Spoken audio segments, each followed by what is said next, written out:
আগামী বছরের মধ্যে স্থানীয় সরকার নির্বাচন, ডিসি সম্মেলনে মির্জা ফখরুল। আওয়ামী আমলে দুর্নীতি তদন্তের ঘোষণা। বাণিজ্য চুক্তি বাস্তবায়নে ঢাকার মার্কিন প্রতিনিধি দল।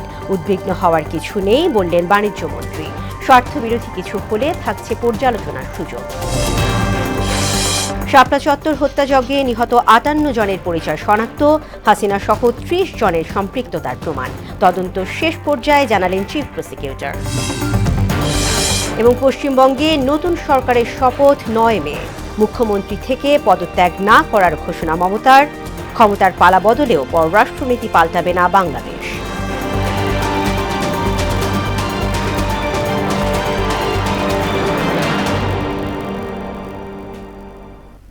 আসসালামু আলাইকুম, মোহনা সংবাদে সবাইকে স্বাগত।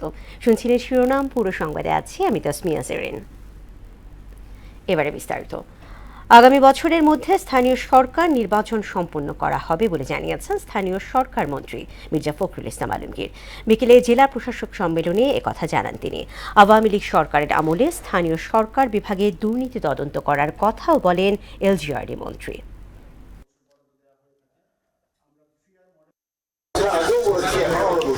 মোবাইল চেষ্টা করবো এক বছরের মধ্যে আমরা স্থানীয় সরকারের যে রাস্তাঘাট, স্থানীয় সরকারের যে রাস্তাঘাট আছে, স্থানীয় সরকারের রাস্তাঘাট আছে, স্থানীয় সরকারের আপনার পানি। দেশে কোনো বিদ্যুৎ সংকট নেই, তবে যান্ত্রিক ত্রুটির কারণে বিভ্রাট ঘটছে বলে জানিয়েছেন বিদ্যুৎ ও জ্বালানি মন্ত্রী ইকবাল হাসান মাহমুদ টুকু। জেলা প্রশাসক সম্মেলনের তৃতীয় দিনে কথা জানান তিনি। এদিকে মুক্তিযোদ্ধাদের সঠিক তালিকা প্রস্তুতে ডিসিদের সহায়তা চেয়েছেন মুক্তিযুদ্ধ বিষয়ক প্রতিমন্ত্রী ইশরাক হোসেন। আর প্রধানমন্ত্রীর প্রতিরক্ষা উপদেষ্টা ব্রিগেডিয়ার জেনারেল অবসরপ্রাপ্ত শামসুল ইসলাম বলেন, দেশের কল্যাণে সশস্ত্র বাহিনীর ভূমিকা সন্তোষজনক। শামীমুজ্জামান চৌধুরীর রিপোর্ট। রাজধানীর ওসমানীর স্মৃতি মিলনায়তনে জেলা প্রশাসক সম্মেলনের তৃতীয় দিনে শুরুতেই বৈঠকে বসে প্রতিরক্ষা মন্ত্রণালয় ও সশস্ত্র বাহিনী বিভাগ। পরে প্রধানমন্ত্রীর সামরিক উপদেষ্টা জানান, দেশের প্রয়োজনে সিভিল প্রশাসনের সঙ্গে সমন্বয় করে কাজ করতে সশস্ত্র বাহিনীকে নির্দেশ দেওয়া হয়েছে। আমাদের সরকার যে দায়বদ্ধতার অবস্থান থেকে সশস্ত্র বাহিনীকে জনগণমুখী বাহিনীতে পরিণত করার জন্য জেলা প্রশাসকদের যে অবস্থান থাকার কথা, সেই দিক নির্দেশনা আমি তাদেরকে দিয়েছি। সেখানে আমি উল্লেখযোগ্যভাবে বলতে চাই, আমরা যে টোটাল পিপলস ওয়ার, যেটা শহীদ রাষ্ট্রপতি জিয়া রহমানের দর্শন ছিল, সেটার ব্যাপারে বিস্তারিত আলোচনা করেছি। এর পরের সেশন বসে মুক্তিযুদ্ধ বিষয়ক মন্ত্রণালয়ের সঙ্গে। প্রতিমন্ত্রী ইশরাক হোসেন বলেন, বিগত সরকারের আমলে মুক্তিযোদ্ধাদের তালিকায় হওয়া অনিয়ম নিয়ে তদন্ত করা হচ্ছে। ফ্যাসিবাদী আওয়ামী সরকারের সময় কি হয়েছে সেটা তো আপনারা সকলেই জানেন। প্রত্যেকটা সেক্টরেই তারা দলীয়করণ করেছে, দুর্নীতি করেছে, এই বিষয়গুলো তো ছিলই। তো সেগুলো নিয়ে তাদের প্রশ্ন ছিল, সেগুলোর আমরা জবাব দিয়েছি। আমরা বলেছি যে এই দুর্নীতি বা এই অনিয়মগুলার আগামীতে আমরা সেগুলা সুষ্ঠু তদন্ত করব। এদিকে বিদ্যুৎ ও জ্বালানি মন্ত্রী বলেন, দেশে কোনো বিদ্যুৎ সংকট নেই, যান্ত্রিক ত্রুটির কারণে কিছুটা বিভ্রাট হচ্ছে। গ্রামে লোডশেডিং নাই, যেটা হয় আমাদের পল্লী বিদ্যুতের লাইনগুলো অনেক লম্বা লম্বা। কোথাও যদি ফল্ট হয়ে যায়, বিদ্যুৎ স্লিপ করলে ওই ফল্ট লোকেট করতে টাইম লাগে, সেই জন্য বিদ্যুৎটা আসে না। আবার লাইন ঠিক হয়ে গেলে বিদ্যুৎ চলে আসে। এছাড়া মাঠ পর্যায়ে সাইবার নিরাপত্তা নিশ্চিত ও গুজব প্রতিরোধে জেলা প্রশাসকদের নির্দেশনা দিয়েছে ডাক, টেলিযোগাযোগ ও তথ্য প্রযুক্তি মন্ত্রণালয়। সাইবার সিকিউরিটি টুলস আমরা সংগ্রহ করছি এবং আরও কিছু প্রক্রিয়া আছে, যেগুলির মাধ্যমে যে কোনো সাইটে যদি সাইবার অ্যাটাক হয় সেটাকে আমরা নিরূপণ করতে। শামীমুজ্জামান চৌধুরী, মোহনা সংবাদ, ঢাকা। বাংলাদেশ ও যুক্তরাষ্ট্রের মধ্যকার বিদ্যমান বাণিজ্য চুক্তি নিয়ে নতুন করে আলোচনা শুরু হয়েছে। এটা নিয়ে অহেতুক উদ্বেগের কিছু নেই বলে জানিয়েছেন বাণিজ্যমন্ত্রী খন্দকার আব্দুল মুক্তাদির। সকালে বাণিজ্য মন্ত্রণালয়ে মার্কিন সহকারী বাণিজ্য প্রতিনিধি ব্র্যান্ডন লিঞ্চের সঙ্গে বৈঠক শেষে একথা জানান তিনি। আলোচনায় উঠে আসে দ্বিপাক্ষিক বাণিজ্য ও বিনিয়োগের নানা দিক। মুনিরুল ইসলামের প্রতিবেদন। ডক্টর ইউনূস নেতৃত্বাধীন অন্তর্বর্তী সরকারের সঙ্গে মার্কিন বাণিজ্য চুক্তি নিয়ে সরগরম সামাজিক যোগাযোগ মাধ্যম। এমন বাস্তবতায় যুক্তরাষ্ট্রের দক্ষিণ মধ্য এশিয়ার সহকারী বাণিজ্য প্রতিনিধি ব্রেন্ডন লিন্স বাংলাদেশ সফরে আসেন। সাম্প্রতিক চুক্তিসহ নানান ইস্যুতে বাণিজ্য মন্ত্রীর সঙ্গে বৈঠক করেন মার্কিন এই কূটনীতিক। পরে আলোচনার বিষয়বস্তু তুলে ধরেন মন্ত্রী। যে কোনো চুক্তি দুইটা পক্ষের মধ্যে হয় এবং দুইটা পক্ষ যখন কোনো একটা বিষয় আলোচনা করে তো সংশ্লিষ্ট পক্ষ তো তার জিনিসগুলিকে সুবিধা পাওয়ার জন্য চেষ্টা করে। তিনি বলেন, পারস্পরিক স্বার্থকে প্রাধান্য দিয়েছে আন্তর্জাতিক এই চুক্তি। বর্তমান সরকার এই চুক্তিটি উত্তরাধিকার হিসেবে পেয়েছে। এটি বাতিলের সুযোগ নেই, বরং একে কাজে লাগিয়ে উইন উইন পরিস্থিতির দিকেই যেতে চায় সরকার। উভয় পক্ষের জন্য একটা উইন উইন সিচুয়েশন তৈরি করার চেষ্টা হয়। তো এই চুক্তিটা একটা বাস্তবতা, এটা আমরা ইনহেরিট করেছি, উত্তরাধিকার সূত্রে পেয়েছি। এই চুক্তির থেকে যতটুকু সম্ভব আগামী দিনে ট্রেড এবং ইনভেস্টমেন্টের জন্য আমরা আমাদের অনুকূলে চুক্তিটাকে কাজে লাগাতে পারি, সেটি হবে আমাদের আগামী দিনের প্রচেষ্টা। সম্প্রতি যুক্তরাষ্ট্রের শুরু করা একটি তদন্ত প্রক্রিয়ার বিষয়ে উদ্বেগ জানান মন্ত্রী। বলেন, বাংলাদেশের পণ্য ডাম্পিং কিংবা ওভার ক্যাপাসিটির অভিযোগ ভিত্তিহীন। কস্ট প্রাইসের নিচে গিয়ে আমরা কোথাও পাঠাতে পারি সেই অর্থনৈতিক সক্ষমতাই আমাদের নাই। আর আমাদের যে ফর্মাল সেক্টর, মূলত আমাদের রপ্তানি তো তৈরি পোশাক কেন্দ্রিক, তো সেইখানে সেই ফর্মাল সেক্টরটা এত বেশি স্ট্রিক্ট কমপ্লায়েন্সের মধ্যে আছে, সেখানে আপনার যে শিশু শ্রম বা অন্য কোনো ধরনের আইনের ব্যত্যয় হওয়ার কোনো সুযোগই নাই। বাণিজ্য ও বিনিয়োগ সম্পর্ক আরও জোরালো করতে দুই দেশই গঠনমূলক আলোচনার মাধ্যমে এগিয়ে যাবে বলেও আশা জানান তিনি। চুক্তির কোনো একটি ধারা বা একাধিক ধারা যেটি বাংলাদেশের স্বার্থের অনুকূল না, সেটাকে কারেক্ট করার প্রভিশনও এই চুক্তির মধ্যেই আছে। মনিরুল ইসলাম, মোহনা সংবাদ, ঢাকা। দেশে হাম ও হামের উপসর্গে গেল 24 ঘন্টায় 6 জনের মৃত্যু হয়েছে। এ সময় আক্রান্ত হয়েছে 1445 জন। বিকেলে স্বাস্থ্য অধিদপ্তরের নিয়মিত বিজ্ঞপ্তিতে এ তথ্য জানানো হয়। এদিকে রাজধানীর হাসপাতালে প্রতিদিনই বাড়ছে হামে আক্রান্ত রোগীর সংখ্যা। আরও জানাচ্ছেন তরিকুল ইসলাম। দেশে হামের প্রকোপ ভয়াবহ আকার নিচ্ছে। মঙ্গলবার হামে আক্রান্ত হয়ে 6 জনের মৃত্যু হয়েছে, আর একদিন আগেই সর্বোচ্চ 17 প্রাণহানি দেখেছে দেশ। স্বাস্থ্য অধিদপ্তরের তথ্য অনুযায়ী 15 মার্চ থেকে এখন পর্যন্ত হাম ও এর উপসর্গে মোট মৃত্যু দাঁড়িয়েছে 317 জনে। আক্রান্ত সংখ্যাও বাড়ছে দ্রুত। রাজধানীর মহাখালীতে ডিএনসিসি হাসপাতালে মঙ্গলবার নতুন রোগী ভর্তি হয়েছে 116 জন। সেখানে হাম ও এর উপসর্গ নিয়ে বর্তমানে চিকিৎসাধীন 457 জন। রোগী স্বজনরা বলছে, ডিএনসিসি হাসপাতালের চিকিৎসা ব্যবস্থা সন্তোষজনক। যদিও রাজধানীর অন্য কয়েকটি হাসপাতাল এবং জেলা উপজেলা পর্যায়ের স্বাস্থ্যকেন্দ্রের মান নিয়ে হতাশ তারা। বাচ্চারে অন্য হসপিটাল থেকে আর কি নিয়ে আসছি। বাচ্চা অনেক অসুস্থ ছিল, জ্বর পড়তেছিল না, 102 103 এইরকম ছিল। পরশুদিন রাত থেকে দেখছি গোটা শরীরে হয়েছে, পরে এই জায়গায় কালকে নিয়ে আসছি। 5 দিন যাবত মিডফুড হসপিটাল দেখাইছি, তো তখন এগুলো ধরা পড়ে না আর কি, র্যাশ উঠে না। পরে ওখান থেকে 5 দিন পর বলতেছে হাম ধরা পড়ছে। বাবু আমার খুবই অসুস্থ ছিল, যেদিন আমি প্রথম নিয়ে আসি 2 ঘন্টা এখানে রাখার পর ওরা আইসিইউতে নেওয়া হয়েছে। ডিএনসিসি হাসপাতাল কর্তৃপক্ষ বলছে, হামে আক্রান্তদের মৃত্যু ঝুঁকি বাড়াচ্ছে অপুষ্টি, নিউমোনিয়া, অন্যান্য জটিলতা।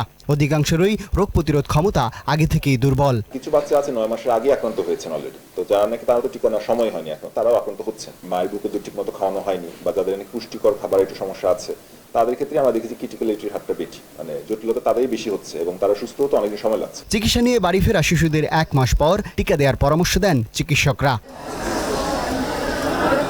দিন যত যাচ্ছে প্রতিদিন আক্রান্ত হয়ে হামে মৃত্যুর মিছিল বাড়ছে। ঢাকার এই ডিএনসিসি হাসপাতালে দেশের বিভিন্ন স্থান থেকে মায়েরা তার সন্তানকে নিয়ে এসেছে হাম চিকিৎসার জন্য। প্রত্যেকের চোখে মুখে হতাশা, তার শিশু ভালো হবে কিনা। আবার কেউ কেউ সুস্থ হয়ে বাড়ি ফিরছেন। তবে সবার একটাই প্রত্যাশা, সরকার যাতে বিশেষভাবে এই দিকে নজর দেয়। ঢাকার ডিএনসিসি হাসপাতাল থেকে তরিকুল ইসলাম, মোহনা সংবাদ, ঢাকা। 1,61,00,000 শিশু হামের টিকা পেয়েছে বলে জানিয়েছেন তথ্য সম্প্রচার উপদেষ্টা ডক্টর জাহিদুর রহমান। এছাড়া কয়েকদিনের মধ্যে 100% টিকাদানের লক্ষ্য অর্জিত হবে বলে উল্লেখ করেন তিনি। আর বাংলাদেশ ও যুক্তরাষ্ট্রের বাণিজ্য চুক্তিতে পরিবেশের বিষয়ে বাধা হবে না বলে জানিয়েছেন পরিবেশ মন্ত্রী আব্দুল আওয়াল মিন্টু। সকালে সচিবালয়ে ব্রিফিংয়ে এসব কথা বলেন তারা। তানজিদ ভুঁইয়ার প্রতিবেদন। সচিবালয়ে সরকারের বিভিন্ন কার্যক্রমের অগ্রগতির বিষয়ে সংবাদ সম্মেলনে কথা বলেন তথ্য উপদেষ্টা জাহেদ উর রহমান। এতে তিনি জানান ইতোমধ্যে 1,61,00,000 শিশু হাম রুবেলার টিকা পেয়েছে এবং আগামী কয়েকদিনের মধ্যেই 100% টিকাদানের লক্ষ্য অর্জিত হবে। হাম রুবেলা টিকাদান ক্যাম্পেইন এই পর্যন্ত 6 মাস থেকে 5 বছর কম বয়সী 5 বছরের কম বয়সী 1,61,00,000 শিশু টিকা পেয়েছে, যার লক্ষ্যমাত্রা 89%। আগামী কয়েকদিনে 100% লক্ষ্য অর্জন করা যাবে। যুক্তরাষ্ট্রের পক্ষ থেকে যক্ষ্মা রোগ শনাক্ত করার 6 লাখ জিন এক্সপার্ট কার্ট্রিজ ও 11,000 শিশুর জন্য যক্ষ্মা প্রতিরোধী ওষুধ অনুদান হিসেবে পাওয়া যাচ্ছে। বর্ষা মৌসুমে ডেঙ্গুর প্রকোপ মোকাবিলায় স্বাস্থ্য সংশ্লিষ্ট দপ্তরগুলো প্রস্তুতি শুরু করেছে। এক প্রশ্নের জবাবে তিনি আরও বলেন, বাংলাদেশ ভারতের পারস্পরিক সম্পর্ক অক্ষুণ্ণ থাকবে। জঙ্গিবাদ নিয়ে অতিরঞ্জিত পতিত আওয়ামী লীগের ক্ষমতায় থাকার কৌশল ছিল বলেও উল্লেখ করেন তিনি। জঙ্গিবাদের একটা অতিরঞ্জন ছিল আওয়ামী লীগের সময়, তারা এটা দিয়ে ক্ষমতায় থাকা ন্যারেটিভ তৈরি করেছে। আবার কেউ কেউ কিছুই নেই আমাদের দেশে এই ধরনের বলে, দুটোই কিন্তু নেগেটিভ। মাননীয় স্বরাষ্ট্রমন্ত্রীও কিন্তু বলেছেন যে কিছু এক্সট্রিমিজমের অস্তিত্ব আছে, মানে অ্যাজ এ স্টেট পুরো রাষ্ট্র হিসেবে বাংলাদেশের সাথে তার যে সৌহার্দ্যপূর্ণ সম্পর্ক, আমাদের যে ইন্টারাকশন, আমাদের পারস্পরিক বেনিফিটের যে সম্পর্ক, সেটা কোনো ক্ষেত্রে বাধাগ্রস্ত হবে না। এদিকে দুপুরে সচিবালয়ে পরিবেশ মন্ত্রীর সঙ্গে সাক্ষাৎ করেন মার্কিন প্রতিনিধি দল। পরে বন ও পরিবেশ মন্ত্রী আব্দুল আওয়াল মিন্টু বলেন, বাংলাদেশ ও যুক্তরাষ্ট্রের মধ্যে পারস্পরিক বাণিজ্য চুক্তিতে দেশের পরিবেশ কোনো বাধা হবে না। মন্ত্রণালয় থেকে প্রত্যেকটা ইস্যুতে আমরা একটা ইন্ডিকেটর ঠিক করতেছি, এটা একটা বেস লাইনও বানানো হয়েছে। আমরা চেষ্টা করব যে বেস লাইন আছে ধরুন 1 বছর আগের, তার থেকে দিন দিন যেন আমরা ইমপ্রুভ করতে পারি।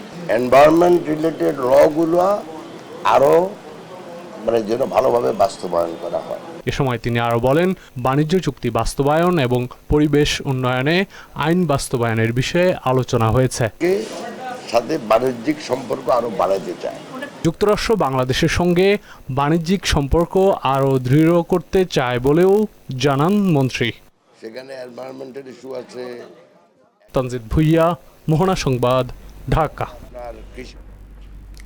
স্বাস্থ্যসেবা কোনো সুযোগ নয়, এটা মানুষের অধিকার বলে জানিয়েছেন প্রধানমন্ত্রী সহধর্মিণী ও বিশিষ্ট হৃদরোগ বিশেষজ্ঞ ডক্টর জুবাইদা রহমান। দুপুরে রাজধানীর কুর্মিটোলা জেনারেল হাসপাতালে স্বাস্থ্যসেবার সমতা প্রতিষ্ঠায় ঢাকা 17 আসনের নির্বাচনী প্রতিশ্রুতি বাস্তবায়ন শীর্ষক মতবিনিময় সভায় তিনি কথা বলেন। বর্তমান সরকারের আমলেই নাগরিক স্বাস্থ্যসেবা নিশ্চিতের আশ্বাস দেন ডক্টর জুবাইদা। এমআর আসাদের রিপোর্ট। কুর্মিটোলা জেনারেল হাসপাতালে আয়োজিত স্বাস্থ্যসেবার সমতা প্রতিষ্ঠায় ঢাকা 17 আসনের নির্বাচনী প্রতিশ্রুতি বাস্তবায়ন শীর্ষক মতবিনিময় সভায় যোগ দেন ডাক্তার জুবাইদা রহমান। সেখানে পৌঁছেই রোগীদের চিকিৎসা ব্যবস্থার খোঁজ নেন তিনি। পরে উদ্বোধন করেন 50 শয্যার আইসিইউ, প্যাথোলজি প্যাভিলিয়ন, গ্যাস্ট্রোলিভার সেন্টারের। পরে মতবিনিময় সভায় অংশ নেন অতিথিরা। তথ্য ও সম্প্রচার মন্ত্রী বলেন, জনগণের মৌলিক চাহিদা পূরণে বদ্ধপরিকর বর্তমান সরকার। আমরা আশাবাদী যে বাংলাদেশে আমাদের এই আমলে একটা দ্রুত গুণগত পরিবর্তন আসবে, চিকিৎসা ক্ষেত্রে একটা মৌলিক সমতা প্রতিষ্ঠা করা। প্রধানমন্ত্রী তারেক রহমানই দেশের দায়বদ্ধতার রাজনীতির সূচনা করেন বলে জানান স্বাস্থ্যমন্ত্রী। এই যে এক্সচেঞ্জ অফ ভিউজ, এই যে এক্সাম্পল অফ হিউমিলিটি, এটাই আমাদেরকে রাজনীতির নতুন মেরুকরণের দিকে নিয়ে যাওয়ার জন্য আমাদের জনাব তারেক রহমান শিক্ষা দিচ্ছেন। দেশের স্বাস্থ্য খাত দীর্ঘদিন ধরে অবহেলার শিকার হয়েছে উল্লেখ করে ডাক্তার জুবাইদা রহমান বলেন, নাগরিক স্বাস্থ্যসেবা নিশ্চিতে কাজ করছে সরকার। আমাদের লক্ষ্য আর কোনোদিন করাইল, ভাসানটেক, সাততলার এলাকার জনগণ চিকিৎসা সেবা থেকে বঞ্চিত না হন। নবজাতক শিশু থেকে শুরু করে বয়োবৃদ্ধ পর্যন্ত সকলেই যেন সুচিকিৎসা পান। অন্তঃসত্ত্বা মা বোনেরা জটিল সমস্যারও চিকিৎসা সহজে ও দ্রুত পান। স্বাস্থ্যসেবা সুযোগ নয়, এটি মানুষের মৌলিক অধিকার বলেও মন্তব্য করেন তিনি। সেই সেবা আজ তার হাতের নাগালে, সম্পূর্ণ বিনামূল্যে। এমআর আসাদ, মোহনা সংবাদ, ঢাকা। শাপলা চত্বর হত্যাযজ্ঞে শেখ হাসিনা সহ 30 জনের সম্পৃক্ততা পাওয়া গেছে বলে জানিয়েছেন আন্তর্জাতিক অপরাধ ট্রাইব্যুনালের চিফ প্রসিকিউটর মোহাম্মদ আমিরুল ইসলাম। এ হত্যাকাণ্ডে 58 জন নিহত হয়েছিল উল্লেখ করে তিনি জানান, মামলার তদন্ত শেষ পর্যায়ে রয়েছে। অন্যদিকে বৈষম্য বিরোধী ছাত্র আন্দোলনে বাড্ডার থানার হত্যা মামলায় সাংবাদিক মোজাম্মেল বাবুর জামিন নামঞ্জুর করেছেন হাইকোর্ট। মুদাসির আলী প্রতিবেদন। 2013 সালের 5 মে মতিঝিলের শাপলা চত্বরে 13 দাবি নিয়ে হেফাজতে ইসলামের সমাবেশে তৎকালীন আওয়ামী লীগ সরকারের চালানো হত্যাযজ্ঞের 1 যুগ পেরিয়েছে। মানবতাবিরোধী অপরাধ মামলায় আন্তর্জাতিক অপরাধ ট্রাইব্যুনালে বিচারাধীন রয়েছে এই মামলা। ঘটনায় তদন্ত চলছে।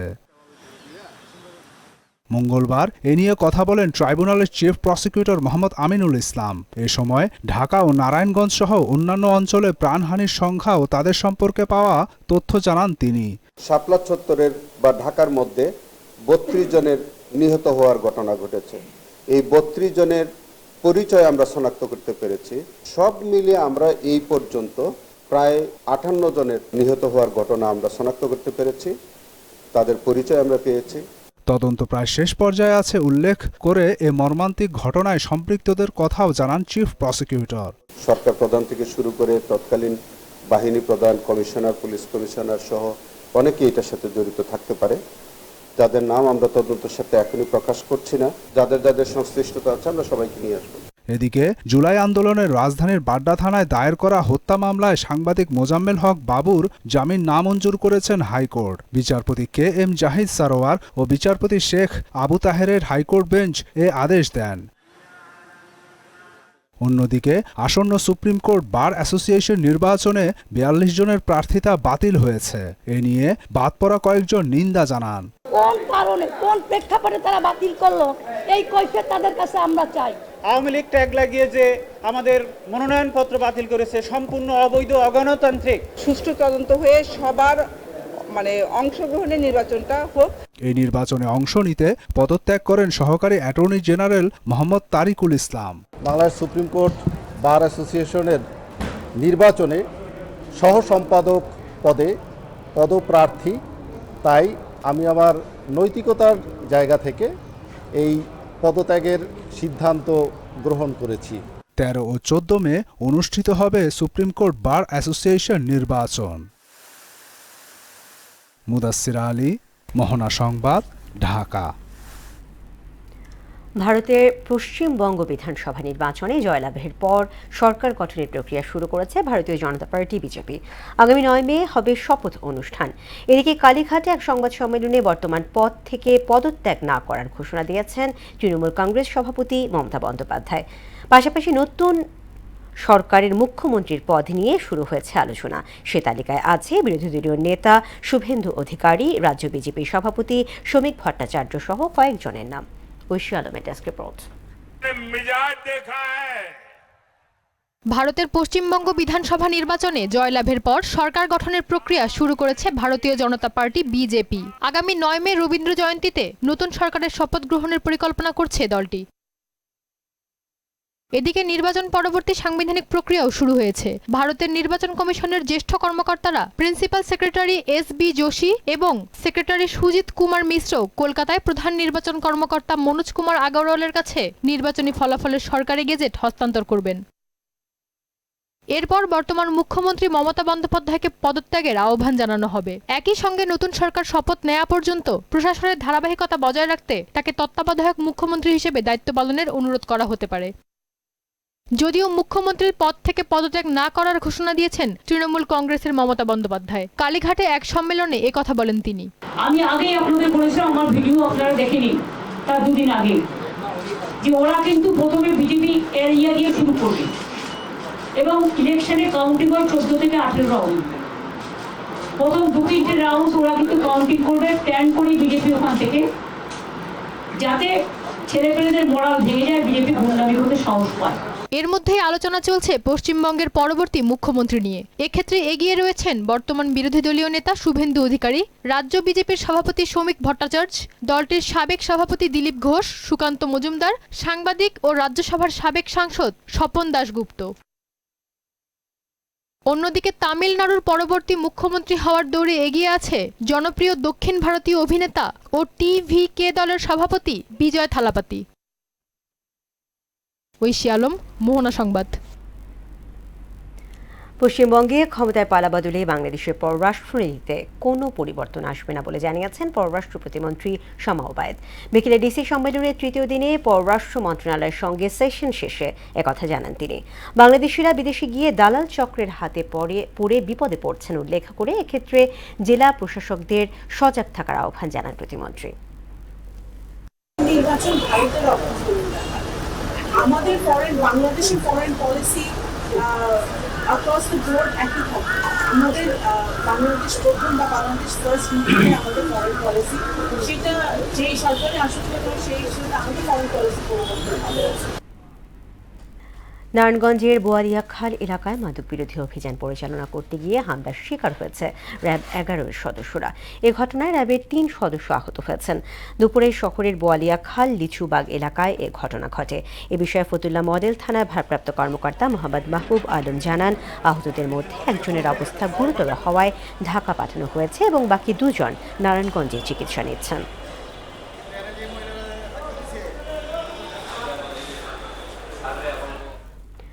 নতুন এবং অন্তর্ভুক্তিমূলক একটি গাইডলাইন নিয়ে এলো ডিবিএল সিরামিক, যা অটিজম থাকা শিশুদের জন্য উপযোগী পরিবেশ ও প্রোডাক্ট তৈরিতে গুরুত্বপূর্ণ ভূমিকা রাখবে।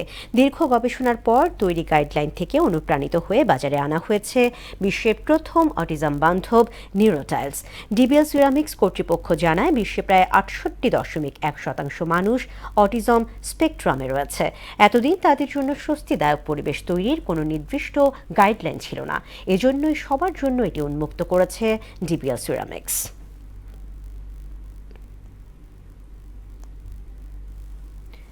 এবারে আন্তর্জাতিক। হরমুজ প্রণালীর জলসীমায় নিয়ন্ত্রণ নিয়ে পাল্টাপাল্টি দ্বন্দ্বে জড়িয়েছে যুক্তরাষ্ট্র ও ইরান। সতর্কতা উপেক্ষা করে হরমুজে প্রবেশের চেষ্টা করায় যুক্তরাষ্ট্রের একটি যুদ্ধ জাহাজে মিসাইল ছোড়েছে তেহরান। এদিকে 7টি দ্রুত গতির নৌযানে পাল্টা হামলা চালানোর দাবি যুক্তরাষ্ট্রের। এদিকে মার্কিন প্রেসিডেন্ট ডোনাল্ড ট্রাম্প বলেন, ইরান যদি যুক্তরাষ্ট্রের জাহাজে হামলা চালায় তবে দেশটিকে পৃথিবীর বুক থেকে নিশ্চিহ্ন করে দেয়া হবে। ফুটবল। বিশ্বকাপ শুরু হতে আর বেশি দেরি নেই। আগামী 11 জুন শুরু হতে যাওয়া বৈশ্বিক এ আসর দেখার সুযোগ নাও পেতে পারেন ভারত ও চীনের কোটি কোটি দর্শক। বিশ্বকাপের সম্প্রচার সত্ত্ব নিয়ে জটিলতায় পড়েছে ভারত ও চীন। এ বিষয়ে এখনও চূড়ান্ত কোনো সিদ্ধান্ত হয়নি। ভারতে বিশ্বকাপের সত্ত্ব পেতে রিলায়েন্স ও ডিজনির যৌথ উদ্যোগে $2 কোটি প্রস্তাব দিয়েছে, যা ফিফার চাহিদার তুলনায় খুবই নগণ্য। যদিও ফিফা এই দামে রাজি নয় বলে রয়টার্সকে জানিয়েছে একাধিক সূত্র। শেষ করব মোহনা সংবাদ, যাওয়ার আগে শিরোনামগুলো আরও একবার।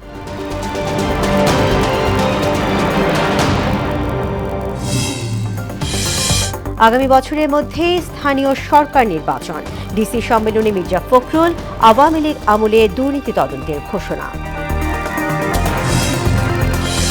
বাণিজ্য চুক্তি বাস্তবায়নে ঢাকায় মার্কিন প্রতিনিধি দল। উদ্বিগ্ন হওয়ার কিছু নেই বললেন বাণিজ্য মন্ত্রী। স্বার্থবিরোধী কিছু হলে থাকছে পর্যালোচনার সুযোগ। শাপলা চত্বর হত্যাযজ্ঞে নিহত 58 জনের পরিচয় শনাক্ত। হাসিনা সহ 30 জনের সম্পৃক্ততার প্রমাণ। তদন্ত শেষ পর্যায়ে জানালেন চিফ প্রসিকিউটর। এবং পশ্চিমবঙ্গে নতুন সরকারের শপথ 9 মে। মুখ্যমন্ত্রী থেকে পদত্যাগ না করার ঘোষণা মমতার। ক্ষমতার পালা বদলেও পররাষ্ট্রনীতি পাল্টাবে না বাংলাদেশ। দর্শক, এই ছিল মোহনা সংবাদে। পরবর্তী সংবাদ রাত 9টায়। এর আগে সন্ধ্যা 7টায় দেখবেন সংবাদ এক নজরে। এছাড়া মোহনার সবশেষ খবর জানতে ভিজিট করুন www.mohana.tv। সংবাদ দেখতে পারেন আমাদের ফেসবুক পেজ ও ইউটিউবে। এতক্ষণ সঙ্গে থাকার জন্য ধন্যবাদ।